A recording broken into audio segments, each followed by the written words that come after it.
Hello! Today I'm going to show you how I decorated these fall floral pumpkins.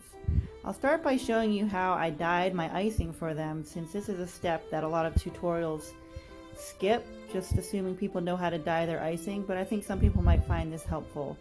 So first of all, I don't have measurements because it all depends on how many cookies you're making. And if I end up making too much icing, I freeze it and put it towards the next batch of cookies. So I have the color I want. Here's another little tip about filling your icing bag so that you don't make a big mess. You put it in a cup like this.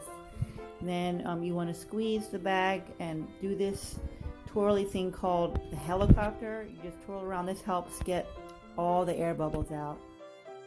If I have excess bag left, I like to tie the bag shut, or you can use a clip. Now for the sunflower petals, I used a tipless bag, and I'll show you how I cut that. You can also use a leaf tip, which might be easier for you. But if you just want to use a tipless bag, you spread it out so that the seam is on a side, and then you cut like a little triangle shape in it. Make sure that you start small and test to see how big your petal is going to be. You can always cut it bigger if you need, but you'll have to start over again if you need it smaller. Okay, on to the orange icing. So going along with the same fall color scheme, I'm just adding orange dye and brown, little drops of brown, and I'm comparing it to my yellow to make sure they match. And I like this color, so I'm gonna leave it. I got this cookie cutter from Etsy, and I'm going to start with piping consistency orange. I'm going to outline the pumpkin first. So when you outline, you want to press the tip of the bag to the cookie, and then you squeeze with a steady pressure and kind of let the icing drag behind the icing bag.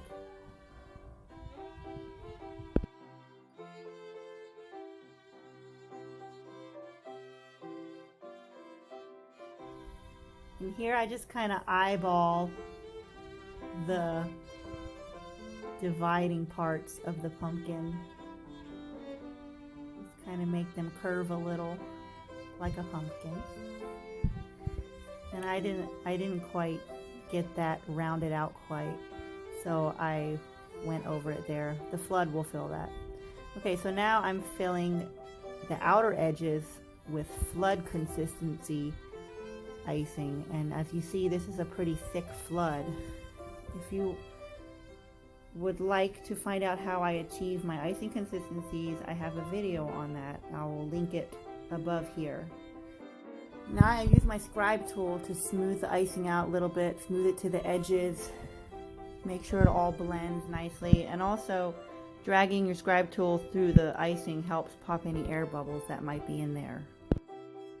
So you want to let those outer edges dry a little bit before you add the middle one, maybe 15 to 20 minutes, just so it crusts over so that you get that divided look. And now for the floral part, I'm outlining and flooding in white first, because if I don't, the height of the pumpkin is going to be offset from where the floral part needs to be. So I want it all to be level, which is why I'm adding a white background here. And I'm going to draw a circle. I could do this with brown, or yellow, it doesn't matter which. Also, I didn't show you how I dyed my brown, but it's just brown icing. Brown dye in the white icing. Okay, now when you do these sunflower petals with the tipless bag, you've cut your triangle in it already, so you want to make sure that the seam side is now in the middle. The seam is what creates the little dent in the petal. So as you see, my seam is going straight down the middle from where I'm piping. You just kind of eyeball how long you want your petals to be. I did 6 petals for the bottom layer, and then you just fill in with more petals.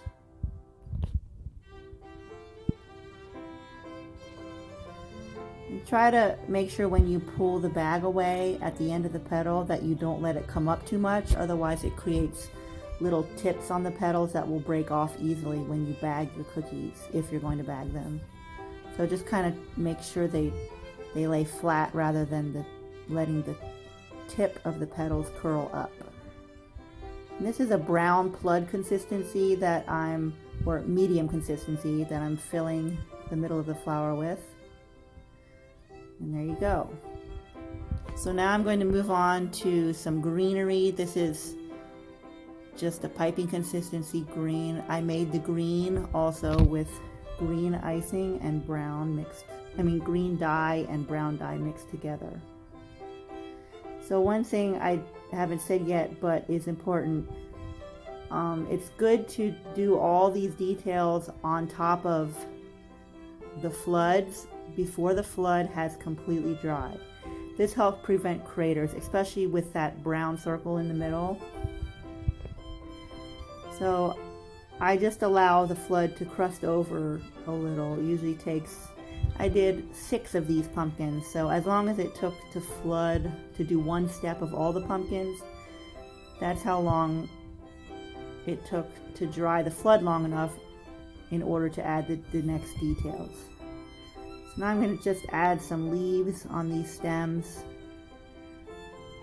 As you see, there are so many possibilities for this floral part of the pumpkin, so just use your imagination and creativity and do whatever you want. And so then I add some red dots. I don't know, maybe these are bittersweet branches sticking out here. And some orange.